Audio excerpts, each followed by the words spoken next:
صرف مائیکل وہاں رہ گیا تھا۔ جان ولیم وغیرہ کے جاتے ہی ایس پی اور دوسرے افسران فوراً حوالات کی طرف آئے اور مجھے حوالات سے نکالتے ہوئے کہنے لگے، مرشد، اس زحمت کے لیے ہم معافی چاہتے ہیں، آئیے آپ ہمارے ساتھ کمرے میں بیٹھیں۔ میں ان سب کے ہمراہ حوالات سے نکل کر بڑے آرام دہ کمرے میں آ کر بیٹھ گیا۔ میرے وہاں پہنچتے ہی ایس پی صاحب نے اپنے ماتحت کو حکم دیا، دیکھو تم اپنے کچھ آدمی کوتوالی آنے والے راستوں پر سادہ کپڑوں میں متعین کر دو، وہ جیسے ہی اس خبیث ولیم کو ادھر آتا ہوا دیکھیں تو ہمیں مطلع کر دیں۔ اس کے ساتھ ہی وہ شخص باہر نکل گیا جسے ایس پی نے مخاطب کیا تھا۔ ایس پی نے مجھ سے کہا، مرشد، اس ظالم نے مسٹر مائیکل کو اپنے کمیشن سے باہر کر دیا ہے اور فوراً دارالحکومت جانے کا حکم دیا ہے۔ اب وہ شام کو آنے کے لیے کہہ گیا تھا۔ مجھے اس کے ارادے خطرناک معلوم ہوتے ہیں۔ وہ کہہ رہا تھا کہ وہ تشدد کر کے آپ سے سب کچھ قبول کروا لے گا۔ ہم سب کا خیال ہے کہ آپ یہاں سے اس کے آنے سے پہلے ہی نکل جائیں، بعد میں جو کچھ ہوگا ہم بھگت لیں گے۔ زیادہ سے زیادہ یہی تو ہو سکتا ہے کہ ہمیں معطل کر دیا جائے۔ نہیں، یہ ہرگز نہیں ہو سکتا۔ میں اپنی وجہ سے تم لوگوں کو مصیبت میں نہیں ڈال سکتا۔ یہ معاملہ اب میرا اور اس کا ہے، میں بھگت لوں گا۔ تم خاموشی سے سب کچھ دیکھتے جاؤ۔ یہ میرا حکم ہے کہ تم اس معاملے میں قطعی مداخلت نہیں کرو گے۔ مگر اس کے ارادے تو؟ اس مرتبہ کوتوالے شہر نے کچھ کہنا چاہا، لیکن میں نے اس کی بات کاٹ دی۔ کچھ نہیں، تم لوگ بس دیکھتے رہو کہ کیا ہوتا ہے۔ آپ نہیں جانتے وہ بہت ظالم ہے، اس مرتبہ ٹوٹی پھوٹی اردو میں مائیکل نے کہا۔ مسٹر مائیکل، میری خواہش ہے کہ شام تک تم بھی کسی بہانے رک جاؤ تاکہ خود اپنی آنکھوں سے اس کی بے بسی دیکھ سکو۔ خیر، تمہاری مرضی، بہرحال تم سن لو گے کہ اس کا حشر کیا ہوا ہے۔ اس کے کچھ دیر بعد مائیکل ہم سے رخصت ہو کر چلا گیا۔ اسے دارالحکومت پہنچنا تھا۔ جاتے وقت اس نے بھی جھک کر بالکل ایس پی کی طرح میرے ہاتھ چومے تھے اور میں نے اس کے سر پر ہاتھ پھیر کر دعا کر دی تھی۔ یہ سب لوگ ایک بڑی کوٹھی میں ٹھہرائے گئے تھے اور اس وقت جان ولیم بھی وہاں گیا ہوگا۔ وہ حویلی یہاں سے بہت دور ہے، اس لیے آپ اطمینان سے بیٹھیں، وہ شام سے پہلے یہاں نہیں آئے گا۔ پھر ایس پی سے کہنے لگا، کھانے کا وقت قریب ہے، میں گھر سے کھانا منگوائے لیتا ہوں۔ کیا خیال ہے آپ کا؟ کھانا کھایا جائے؟ اس کی ضرورت نہیں، آج ہم تم دونوں کی دعوت کریں گے، بولو کیا کھاؤ گے؟ ایس پی نے کہا، نہیں مرشد، میں اپنے گھر سے کھانا منگوائے لیتا ہوں، آپ اپنے اس خادم کو بھی تو خدمت کا موقع دیجیے۔ میں اس کی بات سن کر مسکرایا اور بولا، مگر ہمیں تو بھوک بہت زور کی لگی ہوئی ہے، کیا تم 1 منٹ کے اندر کھانا منگوا سکتے ہو؟ میری بات سن کر وہ لاجواب ہو گیا۔ یہ تو مرشد ہی کے بس میں ہے، اس نے سر جھکا کر کہا۔ تو پھر ہماری دعوت قبول کرو، عزت افزائی ہے مرشد کی۔ میں نے حمزاد کو طلب کیا اور اس سے بہترین کھانا لانے کو کہا، اور ساتھ ہی مجھے نہ جانے کیا شرارت سوچی کہ میں نے حمزاد سے کہا، سنو، وہ اپنے 30 مارخواں جان ولیم اور اس کا حرامزادہ ساتھی پیٹر آج دوپہر کا کھانا نہ کھا سکیں، اسمتھ کو تم معاف کر سکتے ہو۔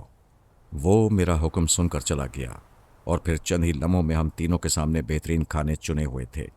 کھانا وغیرہ کھا کر میں نے پھر حمزاد کو طلب کیا اور اس سے جان ولیم کا حال معلوم کیا، پھر رخصت کر دیا۔